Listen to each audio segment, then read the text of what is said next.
ফ্যাসিবাদ বা স্বৈরাচার মুক্ত বাংলাদেশে বর্তমানে মুসলমান, হিন্দু, বৌদ্ধ, খ্রিস্টান প্রতিটি ধর্মের প্রতিটি মানুষের অধিকার প্রতিষ্ঠার জন্য গণতন্ত্র, ন্যায় বিচার এবং আইনের শাসন প্রতিষ্ঠার জন্য একটি বিশাল সুযোগ অপেক্ষমান।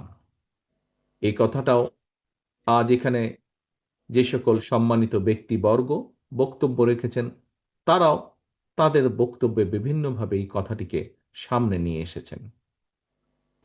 প্রিয় ভাই বোনেরা, ফ্যাসিবাদ বিরোধী আন্দোলনে আমাদের রাজপথের আন্দোলনের সঙ্গী কারো কারো ভূমিকা দেশে আপনার, আমার, আমাদের বহু মানুষের অধিকার এবং সুযোগকে বিনষ্ট করার হয়তো একটি পরিস্থিতি তৈরি করছে।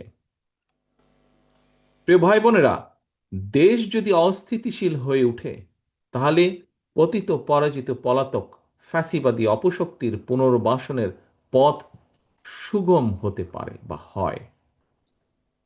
ফ্যাসিবাদ শাসন আমলে ফ্যাসিবাদের রোষানল থেকে বাঁচতে ফ্যাসিবাদ বিরোধীদের কেউ কেউ যে উপায় গুপ্ত কৌশল অবলম্বন করেছিল, পতিত পরাজিত ফ্যাসিবাদী অপশক্তিও বর্তমানে একইভাবে গুপ্ত কৌশল অবলম্বন করে দেশকে গণতন্ত্রের উত্তরণের পথকে বাধাগ্রস্ত করে তুলছে কিনা সে ব্যাপারে সজাগ দৃষ্টি রাখার জন্য আমি অন্তর্বর্তীকালীন সরকার এবং ফ্যাসিবাদ বিরোধী গণতান্ত্রিক শক্তিগুলোর প্রতি বিশেষভাবে আহ্বান জানাতে চাই।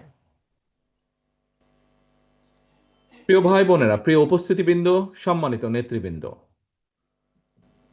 5ই আগস্টের পতিত পরাজিত পলাতক অপশক্তি কোন দলের আড়ালে গুপ্ত কৌশলে ভূমিকা রেখে যাতে দেশকে অস্থিতিশীল করে তোলার সুযোগ না পায়, গুপ্ত বাহিনীর সেই অপকৌশল থেকে রক্ষা পাওয়ার জন্য অন্যতম প্রধান কৌশল হচ্ছে একটি, ফ্যাসিবাদ বিরোধী জাতীয় ঐক্য বজায় এবং বহাল রাখা।